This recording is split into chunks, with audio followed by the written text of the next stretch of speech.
The Merseyside Derby, a matchup that started in 1894 between Liverpool and Everton. It goes tomorrow.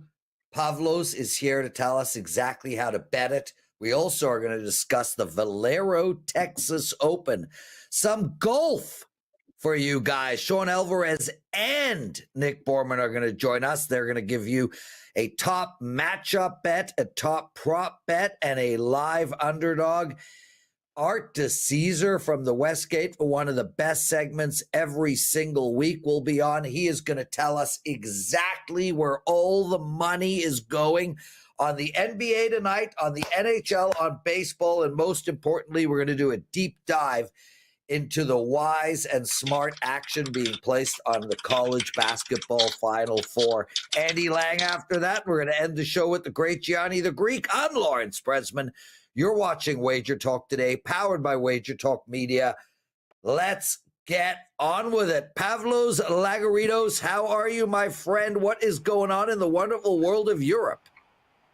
Doing great. We're actually doing better in the MLS than we do in Europe. Europe has been weird to bet on, in 2025, but the MLS is doing really, really well. 4-1 with those 4% MLS best bets in 2025 and 25 and 12 in the last couple of seasons.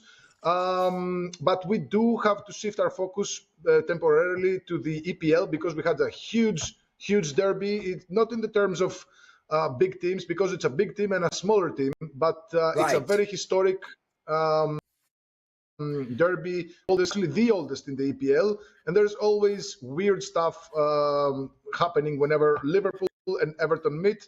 I'm going to break it down for you guys. The match goes live at 3 p.m. Eastern today on a Wednesday. Now this is a very it's a lot of cards. Liverpool usually win. However, Liverpool, they're coming off a couple of bad results, and they actually left them trophyless. In fact, in their last match, they lost 2-1 to Newcastle in the EFL Cup final. That's a lost final. And prior to that, they also lost to PSG, and they were eliminated from the Champions League. And a couple of months ago, they were also eliminated from the FA Cup. So the only thing they got right now is the EPL.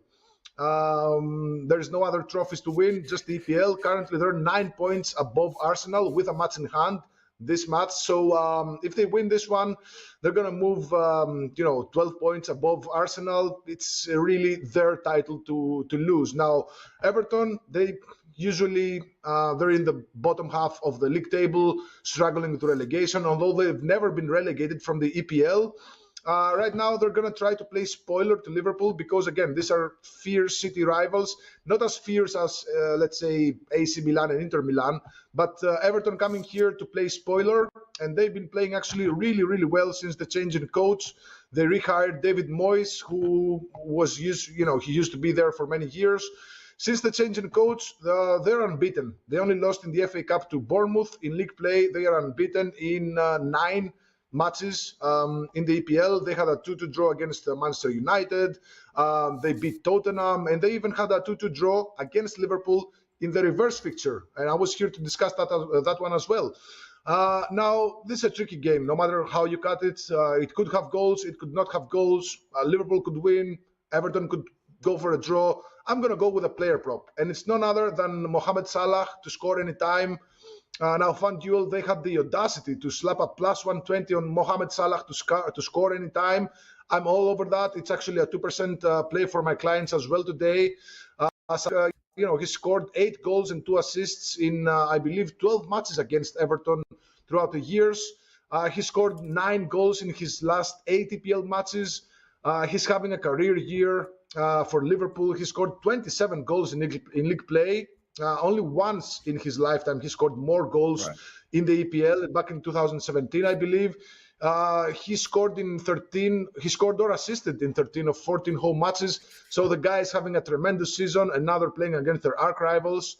I think Salah, who, by the way, is also the designated penalty kick taker. So if there's a penalty kick, and Liverpool, mind you, they're getting the most penalty kicks in the EPL this season, he's the one who's going to take it. So I like Mo Salah to score anytime, plus 120. If you shop around, the price is at even money, minus 120. Minus 120 is I think the lowest I could go, right? That's in my match parameters as well. So give me Mo Salah to score anytime, plus 120. Great price here. It's so interesting, Pavlos, because, North Americans are used to 0-0, 1-0, 1-1, 2-1 games. And we've got a bet on a guy to score a goal that really doesn't pay a lot of money, and this game could end up 0-0. So what I'm hearing from you is, and by the way you say his name is spectacular. What I'm hearing from you is there's really only one goal scorer on Liverpool, and if they're going to get one, it's going to be him. Yeah, he's going to either score or assist. He's the focal point of this offense. The only thing that scares me a little bit about this bet is the fact that Liverpool's right back, who is also a great facilitator, is injured from this match, and we might see Mo Salah, take a more facilitating role, trying to assist the team more. But, the guy is always scoring against them. He's scoring at home. He's having probably the best career of the best season of his career. I think Salah is going to score. He's going to take at least 3 shots, maybe 2 on target, and at least one of them is going to be a goal. Guys, Pavlos Laguretos joining us, one of the best soccer bettors on the planet, and obviously we have him on WagerTalk, and our team is just spectacular. Very few better at this sport than Pavlos. My brother, you've got a 1-year MLS pass for only $3.99. That's $399, and that's MLS. That's the Major League Soccer that happens in North America. It's $3.99, and you're killing it right now. You're 4-1 to start the season, 25-12 in your bigger plays in the MLS in your last 2 years. How many plays should the clients expect if they purchase this $3.99 package? I load at least 2 or 3 plays per week, usually 2, and they're usually like 3-4%, some 5% in there as well, because we know this league and they have other leagues to play. They play midweek matches in other competitions, so we like to fade teams. We've been really successful with the MLS. Summertime is their best, actually my best time to make money, and it's all usually due to the MLS, because we find early teams that are underachieving but are better throughout the season. We find goals. We find not so many goal scorer props, but it's all about fading teams who have other competitions. For example, Inter Miami and LAFC, they're playing tonight. We're going to probably fade them on the weekend. But it's all about goals in this league, and we have a nice 4% best bet for the weekend. I think we might have a second one as well, but for now we have a rock solid 4% best bet. It's a same game parlay on Saturday's slate. We have 6 more plays under review. At least I think at least 2 of them will make Saturday's card as well. So yeah, 4-1 start in my 4% best bets in the MLS this season, and 25-12 over the last 2 years. So it's been going really well with those, and we keep pummeling. Brilliant stuff. Blocked. One of our listeners in our chat room writes that Pavlos has the best beard and hair at WagerTalk. Firstly, I agree. His beard is freaking spectacular. Secondly, he's also the only one at WagerTalk that wears a Speedo in public.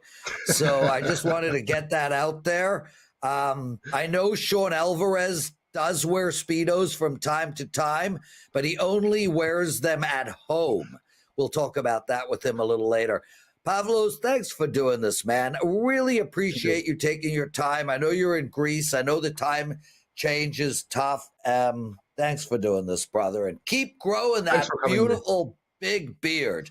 Pavlos Laguretos, everyone, an incredible soccer better. Make sure to take advantage of that promo. $399, no coupon code required, and you get his entire MLS season. Really quickly, everyone, welcome to the chat room. Really enjoy having all of you guys with us. If you guys have never watched this show live, our chat room is the best in the business. We've got incredibly talented sports bettors in there that constantly talk about the games we're discussing, plus more. It is worth taking your time out to enter that chat room on a regular basis. I mean, Bill, Javier, Block, JP, B Daddy, Titans, Paul Bowman, so many of you guys, so much talent in that chat room. So join us one day if you've never seen this show live. It's a lot of fun in there. Also, if you don't mind, take a second out of your day and hit that like button. It'd be greatly, greatly appreciated. And lastly, Ariel Epstein, the prop queen. Everybody knows who she is. Exceptional talent. She will be hosting Last Call on the weekends. That was confirmed by the great Kelly Stewart earlier today. So we're excited to have Ariel as the host of our Last Call show on the weekends. What a talented prop bettor. Looking forward to having her doing that, and also try get her on WagerTalk Today as well. I have a 5% play tonight in the NHL. I'm on a 7-1 run in the NHL. I'm the number one most profitable expert at WagerTalk in that sport this season. I do not have these 5% plays very often. I love the play tonight. Please take advantage of that. Let's get into some golf. We also have Andy Lang and Gianni after that. I did get word that Art DiCesare will not make the show today. Art's a busy guy, and, we're thankful to have him whenever he can get on. So it'll be some golf, and then Andy with some prop bets, and Gianni and I will go into the hoops card a little later. Stay with us all the way through to the end. Sean Alvarez and Nick Borrman, both at the same time. We rarely do this. Welcome, my friends. Let's start with you, Sean. How are you?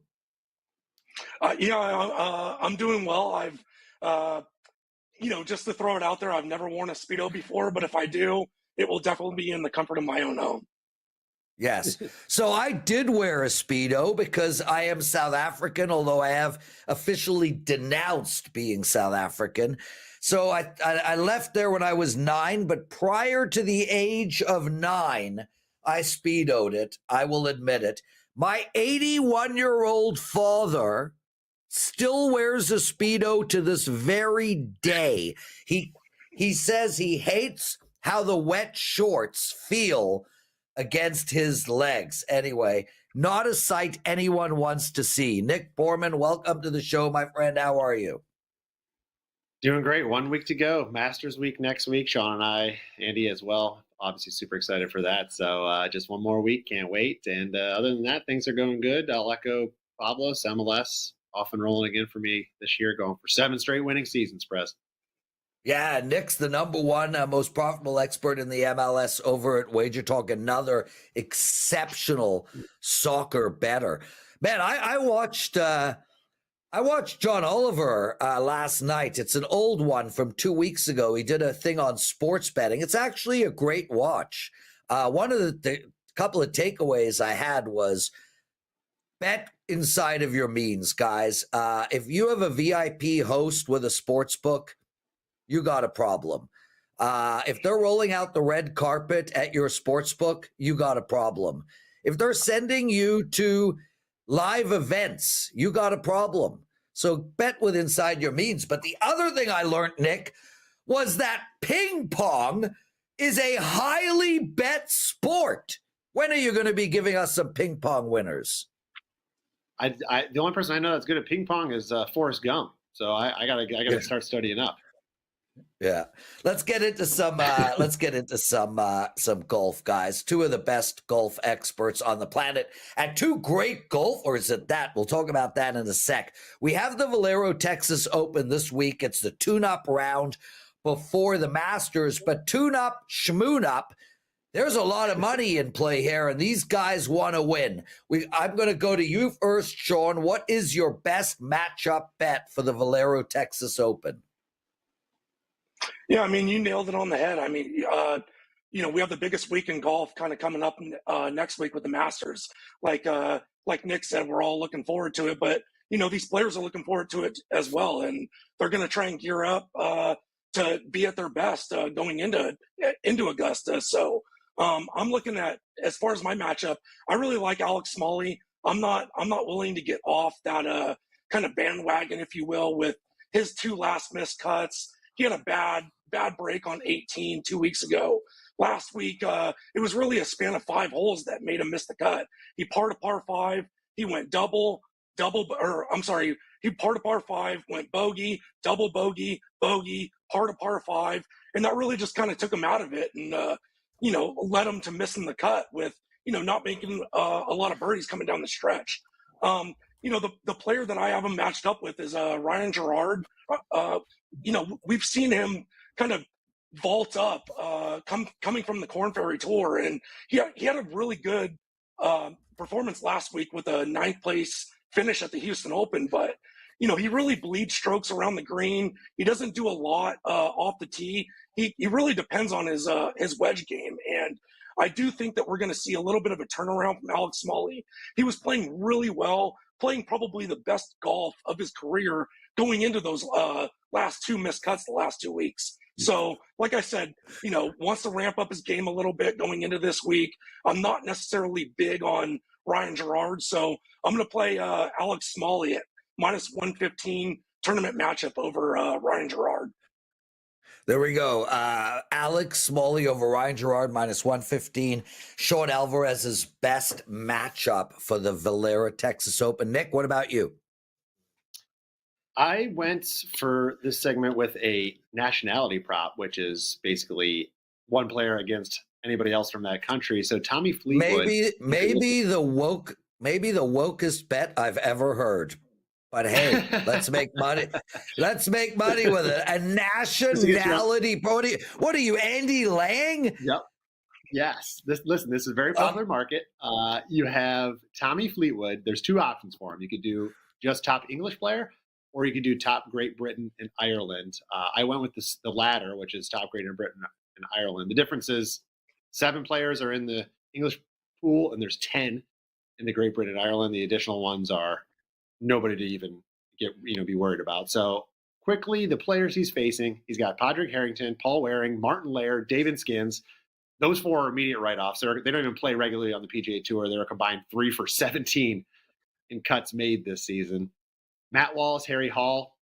Wallace 2 for 7 cuts made. Harry Hall's only got 1 top 25 and 3 missed cuts in his last 7. The biggest threats are Justin Rose, Matt Fitzpatrick, and Seamus Power, but there's no consistency on any of them. Justin Rose, he does have 2 top 10s. What? But he's got 3 missed cuts. Finish. I was sorry about that. Sorry about interrupting. I was going to actually ask you about Matt Fitzpatrick. This is a guy that they expected a ton from moving forward. Nick, what has happened to him? Is it just his inconsistency? Is there a few majors still left in that bag?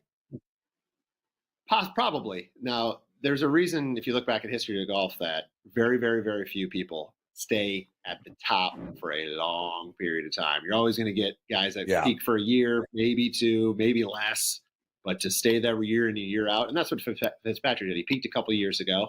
He could get back to that level, but he's not playing there now. He's only got 2 top 25s this year. He's also got 2 missed cuts in 6 starts. So it's just the inconsistency factor. And then Seamus Power, similar. 3 top 20s in 8 starts, but also 4 missed cuts. It's like these guys either are going to be in contention or they're out of it right away. You compare that to Tommy Fleetwood.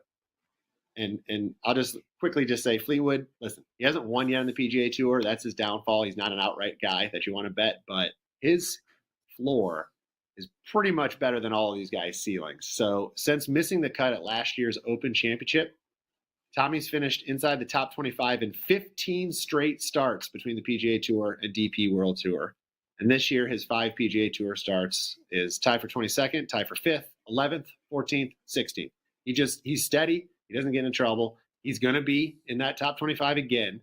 The only way we're going to lose this bet is if somebody has one of their best weeks of the entire year this week. And I just don't see that happening on a regular basis. So plus 175, Tommy Fleetwood over the rest of that pack. That makes a lot of sense to me. Nick Borrman and Sean Alvarez joining us, 2 of the best golf bettors on the planet and incredible bettors. Who would win if you guys played a round of 18? Sean? Well, I get better as the transfusions go down. So maybe the first 2-3 holes Sean's going to get me. Then as I'm turning on the third transfusion, lights out time. Sean, you comfortable? You think Nick would take you? I mean, he still technically works at a golf course. I do not. I was a lot better when I spent my lunch breaks on the range or on the putting green. I don't necessarily have that benefit now. So I think Nick's downplaying it a little bit. I think I would take Nick if I'm putting my money on it. Wow. Well, can we make this happen? I mean, all Nick has to do is fly to Vegas. Let's go. I got no problem with that. Yeah, listen, I'd actually like to join you guys. I'm an 18 handicap. I will put my money down if you give me 29 strokes. Sean, you got a prop bet for us on Ryan Fox. What is it? Yeah, I mean, we kind of talked about it last week with the field kind of being a little bit top heavy. And, we see that again this week with, the likes of Corey Connors, Tommy Fleetwood, Ludwig Oberg, and whatnot. But, after you get, away from the top 5 or top 6 golfers, it's not really a heavy field. And, I've been cutting my teeth on plus money, top 20, top 10 kind of odds. And I really like the way that Ryan Fox is playing. He finished a really good top 20 out with obviously a much better field in the Players Championship, followed it up with a T15 at Houston. Now, obviously we're back in Texas again this week.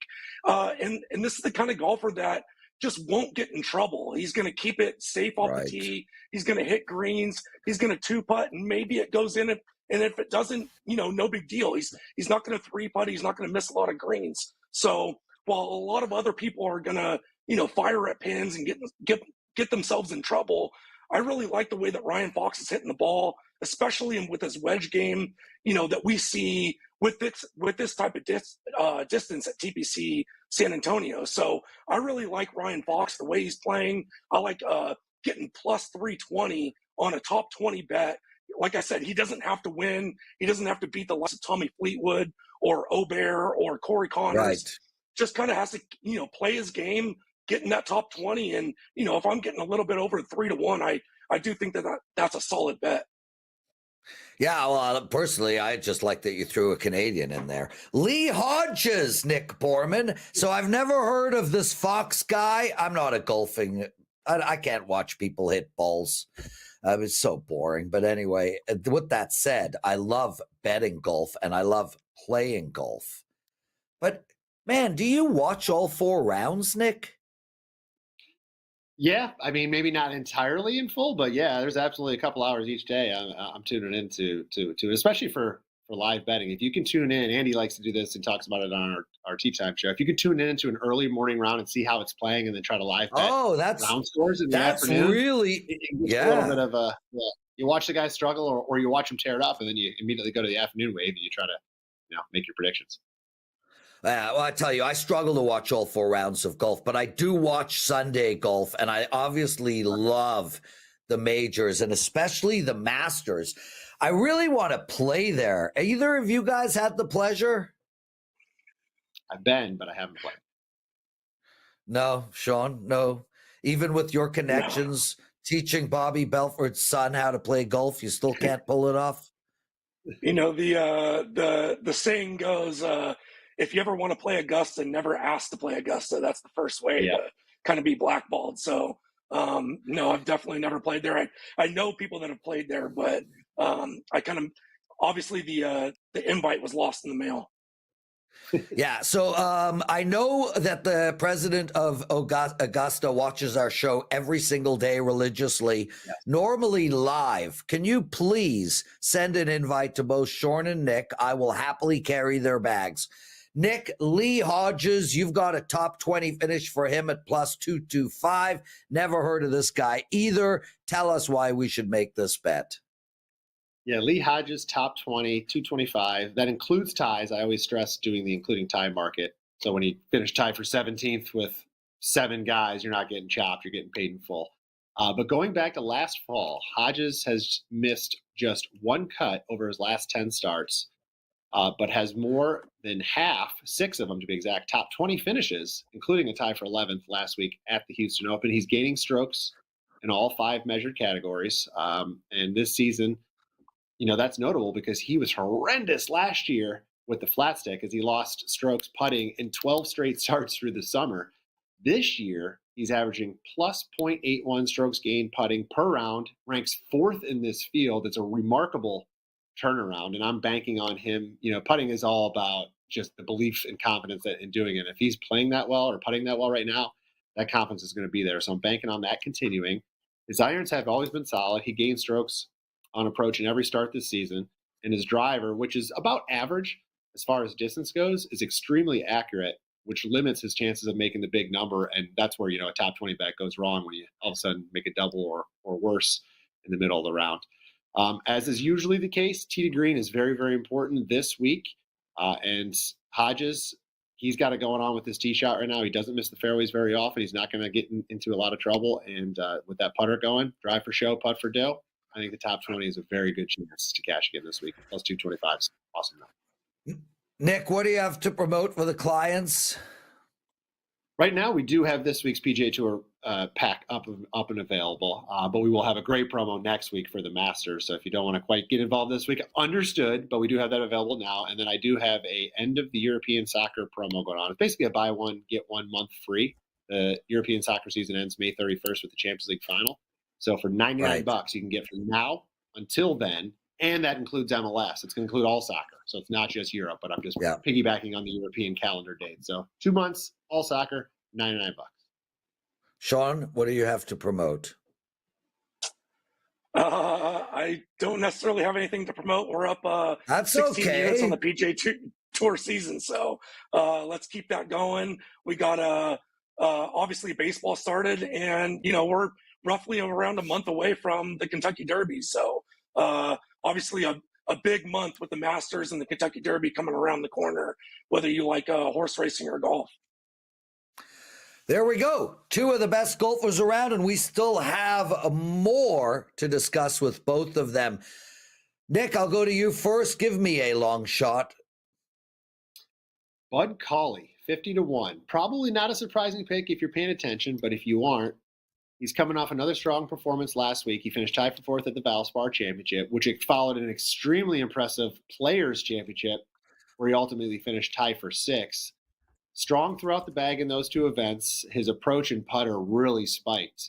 And that's going to likely have to continue this week to make some noise again, but I'm hopeful that it will. He's 5 for 6 in cuts made this season. Going back to the start of the fall season last year, he's 9 for 11.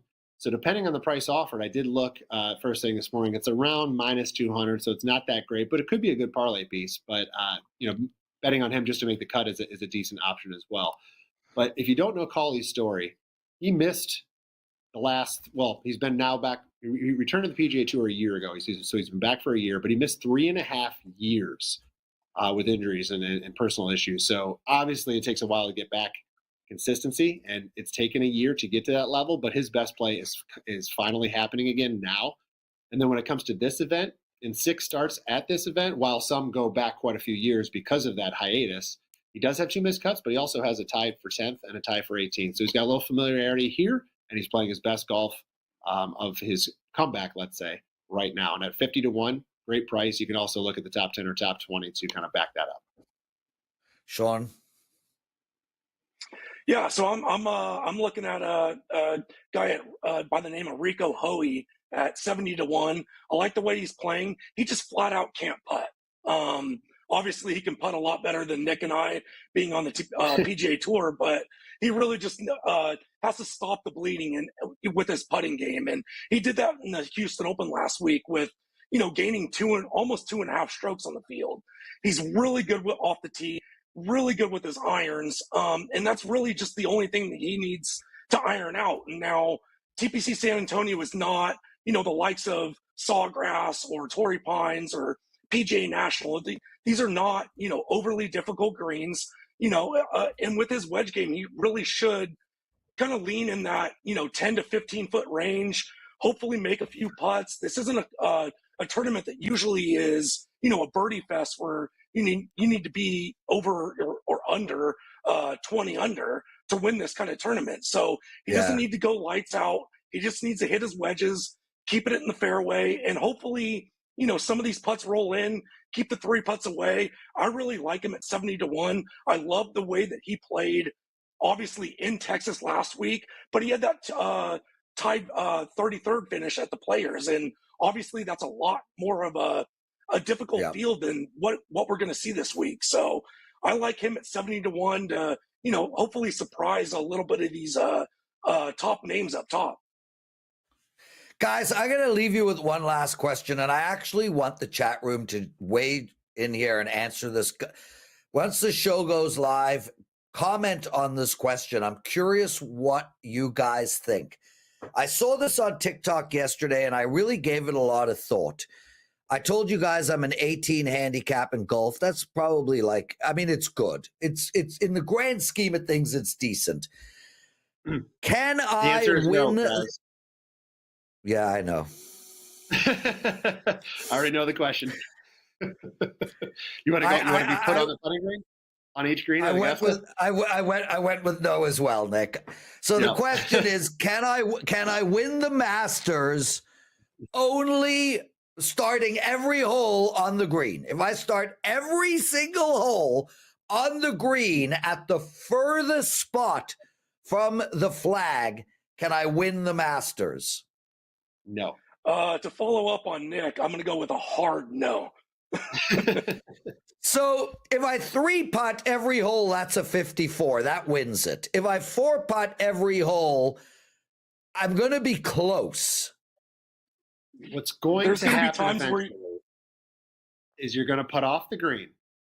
It's going to happen multiple times. And when that does, not only is it just going to go a couple feet, there's a couple slopes where you're going to go down 70 yards. And now, good luck trying to spin a wedge back up that hill, keep the green, and then continue again from there. You're all of a sudden going to be on the green and make it 10. And now you're playing yourself right out.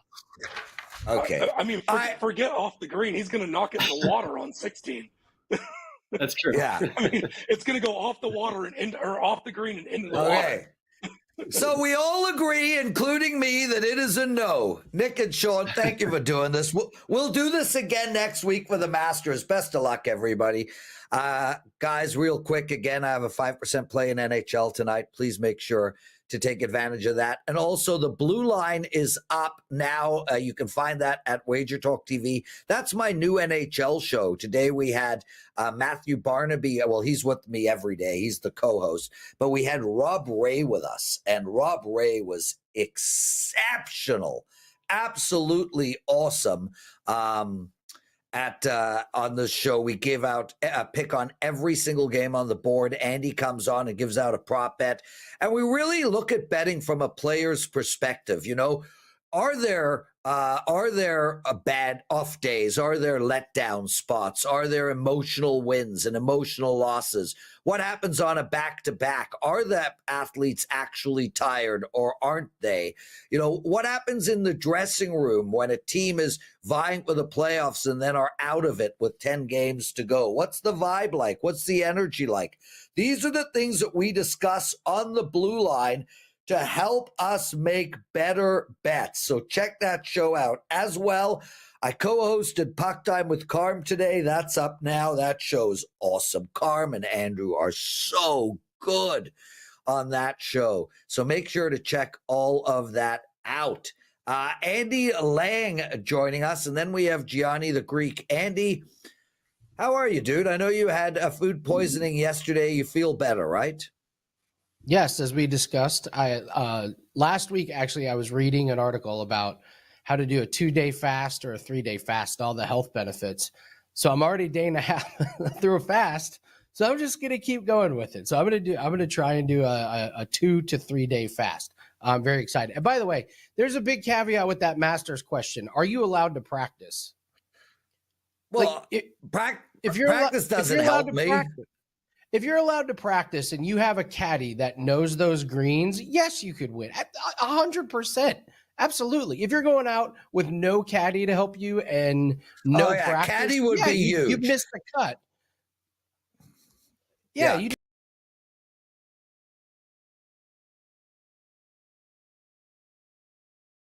I used to have a VIP at DraftKings. I don't anymore. Oh, they got rid of It's amazing. Nice. It's amazing what happens when you start winning. The true story. Yeah. His name was Josh. He's a great guy. If I should show you, if I text him now, I get a message that says he's on vacation. It's true. That's beautiful. Congrats. What happened to Matthew Fitzpatrick? This is a true story. After his big, huge season, in the off season, they put weights inside of his clubs just for training. And he started the season and they forgot to take the weights out. They didn't realize it till halfway through the season, and he has never been the same. Are you lying? No, that's a real story. That really happened. God. We were betting so much money against him because he was awful. No one could figure out why. Wow. And then halfway through the season, they realized they forgot to take the weights out of the inside of his club. And Prez, he has never returned to that form. Never gotten close. And I can confirm table tennis. Yeah, and I can confirm table tennis is a cash cow. I used to pay a guy $300 a month for Czechoslovakian table tennis. And he was so good, he had to stop giving out plays because he won so much money. He got all of us limited at all of our sports book. True story. His name is Mitch. You can find him on Twitter. And you know what? I'm told Polish ping pong is a big deal as well in the betting community. We got to find Johnny Detroit. If you're listening, we got to find ourselves a ping pong expert. Hey, no. They will get you'll win money short term. They will get your books limited. You do not want. There is a price to winning, and it is that you win short term. I'm telling you. I'm telling you. I watched it happen with my own eyes. I played with him for 6 months. I won a ton, and then all of a sudden, those sports books I can't play on anymore. Wow. Okay, brother. Let's get into some prop bets. You've got a few for us. I'll hand the mic over to you. Let's go to the NBA. We'll talk OG Anunoby. Listen, if you've been following the Knicks and Anunoby, you know he's been on fire since Jalen Brunson is out. So we'll take him over 19.5 points. Over in 7 straight games without Brunson. He's averaging 35 minutes and 16.8 field goal attempts. He's shooting 49% from the floor, which is incredible, 42% from threes. He's making some free throws a game. And listen, the Cavaliers, this is not the juggernaut defense that we saw earlier in the season. They're kind of limping to the finish line here. 20th in defensive rating the last 10 games, and they give up 23.5 points to power forwards. So look at Anunoby to go over. We'll go to the UFC. There's a really nice underdog I like, Robert Valentin over Torres Finney. This guy Torres Finney, Prez, he comes from Contender Series. He is, I don't know how to, he is one of the biggest guys in this weight class. He's short and a beast. He'll take you down and he'll pound you through the mat. But if you get out of the first round, he is exhausted and he has no energy left. He is an absolute gas bag. And Robert Valentin is a power puncher. This guy was so good on The Ultimate Fighter. He became a coach in the middle of his season. He was supposed to be a competitor. He was so good, They started letting him coach the people that he was fighting with. So Robert Valentin, all he's got to do is survive the first round. He's going to knock out Torres Finney in the second or third. Now, if he gets finished in the first, obviously, this bet is dead. But at plus 210, yeah, I love it. And then let's go to MLB. Nolan Arenado is off to a really good start. We'll take him over 1.5 hits plus RBIs plus runs scored. He's gone over in all 5 games.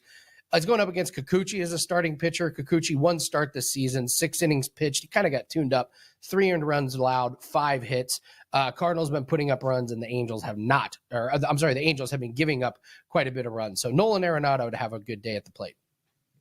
Wonderful stuff, guys. Andy's got a 4% parlay up, 80 units of profit in parlay betting over the last 365 days. The best of the best, Andy Lang, everybody. Andy, thanks for doing this, man. Get over your cold, and we will see you tomorrow. Boom, Andy freaking Lang. Okay, guys, I just want to shout out to Val Kilmer. We heard this morning that Val passed. I'm 56 in May. People like Val have been around my entire life. We watched him as Jim Morrison on The Doors, as Batman a million years ago. Obviously, he was Ice or Man in Top Gun, and a guy that has just, been in and out of all of our lives for so many years. Horrible ending to his life, throat cancer, never got over it. R.I.P. Val Kilmer. Gianni The Greek joining us, everyone. How are you, brother? Never better, brother. 17 bets I placed already this morning, and the only thing I've released to subscribers are 3 Belgian basketball games. That was it. That seemed to be the strongest so far today. But I still got all day to help to confirm some of this. Well, there you go, everybody. Gianni The Greek, #1 in Belgium basketball betting at WagerTalk.com. And I say that unequivocally, without any information or facts. NCAA men's. Look what I did in the NCAA women's tournament. Not only enjoyed it, but last week in the Elite Eight, perfect 3-0 Sunday to finish the week. Like wherever the value is, that's what we're betting, man. No more just primetime stuff. Gianni, I absolutely love the scruff, dude. Let's keep it, man. You look great, by the way. Thank you. I'm taping tomorrow at UFC, so I didn't want to shave a little early, you know. Well, I wouldn't even shave tomorrow, but I get it. Gianni, so you've got 17 bets you've already made. It would behoove me to ask you to run down all 17 of them real quick. I'm all over it. I got you. Ready to go? Go. Let's do it. NBA 544 over 237 and 238 Atlanta Dallas, 546 over 229 230 Spurs Denver, and 548 over 217 17.5 New Orleans Clippers. Be very cautious on NBA up until the playoffs. They are just looking to take advantage of big middles that are opening up, and more importantly, take advantage of information of players sitting. So unless you have odds logic and get the info as quickly as they do, or even earlier than the books at sometimes, because I know I've beaten a couple of my credit shops because of odds logic. Stay away from basketball until the playoffs get here. Real quickly, college basketball, 670, Boise State. They got bet last night, -5.5, -6, -6.5. Then this morning, that wasn't enough. They bet them again, -7, -7.5, and -8. Books were going up in half-point increments, hoping they stop so they don't open up these 3- and 4-point middles, because the games have been landing close. They also went over in that Boise Butler game, over 149.5, over 150.5. Last night, the first book that went to market. This morning, everyone else opened it up at 150. Last night, everyone else opened up 155.5. And that's when you saw some under money come in. That's why you're looking at 154.5. So somewhere in between there is where they think the line should be. Second game, Nebraska, Georgetown. Same thing yesterday, -6.5 and -7. This morning, they laid the 7.5. They laid the 8, the 8.5, the 9. Only at 9.5 did you see some resistance. Some Georgetown plus 9.5 money came in, but that was probably from the guys that laid the 6.5 on Georgetown. Also a little bit over at 152. Mets, another overnight that got bet, 175 and 180. Then this morning again, that wasn't high enough because they laid the 190, they laid the 195, did the same thing with the total. Went over 8.5 at even money, then laid juice to go over 8.5 today, all the way up to 115. Colorado, Philadelphia, under 7.5, up to -120 last night.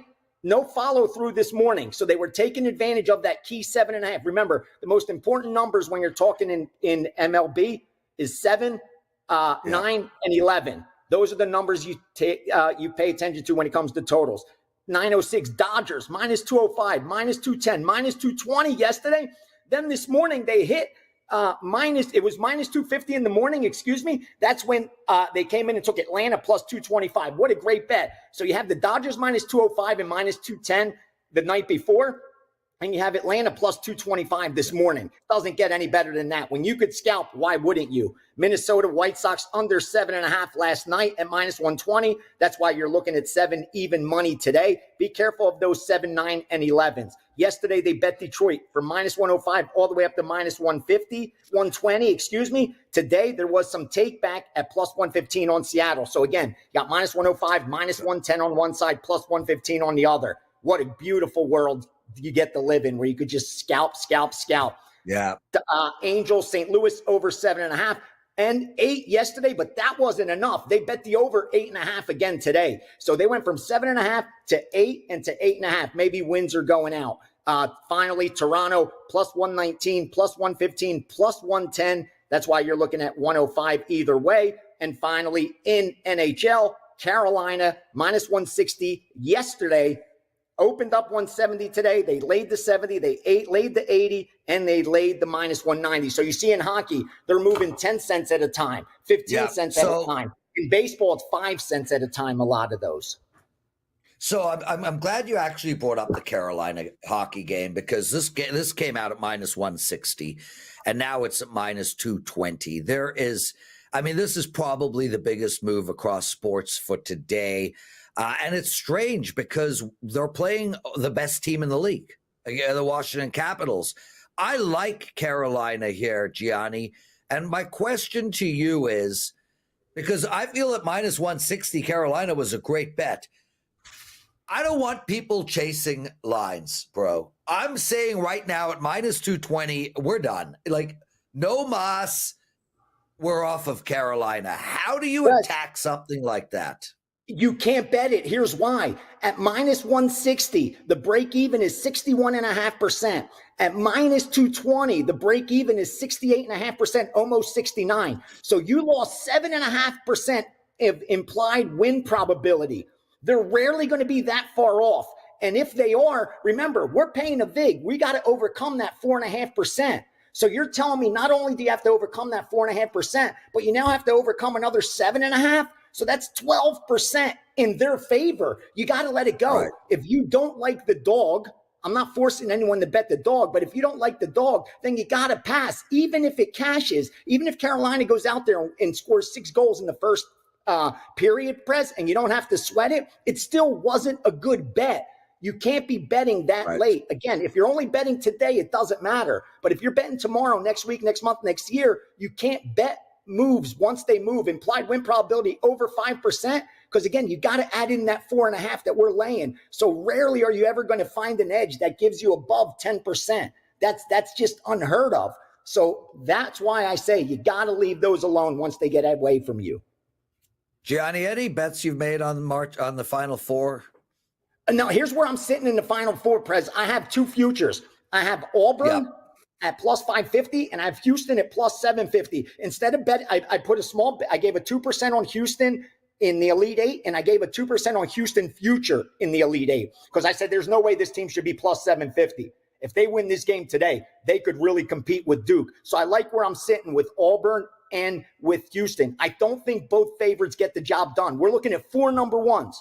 All 4 of those teams are number 1 seeds. I don't think we're going to get Duke, Florida final. I know that's what everyone wants to see, but usually a wrench is thrown in there. I think one of those dogs stick their head out. The one I really like, I haven't bet it yet, I'm hoping it gets bet up a little bit, is the Houston Duke under. You're looking at 2 top 5 defenses. I know we've seen scoring, but this game matters. You're playing for the championship game, and now you're in a new arena. You're going somewhere new for that Final Four, not where you were for a couple days prior. And that's a huge point.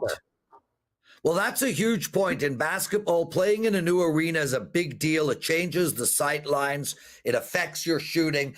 And what we saw from Duke against Alabama, I mean, Alabama puts up, 100 points on any given night? They were shut down. So that makes a lot of sense. One real quick question, Gianni, before we call it a show. You're sitting with 2 future bets. This is not a betting question. I'm just curious. You're sitting with 2 future bets, one on Auburn, they're plus 2.5 against Florida, and one on Houston, they're plus 5 against Duke.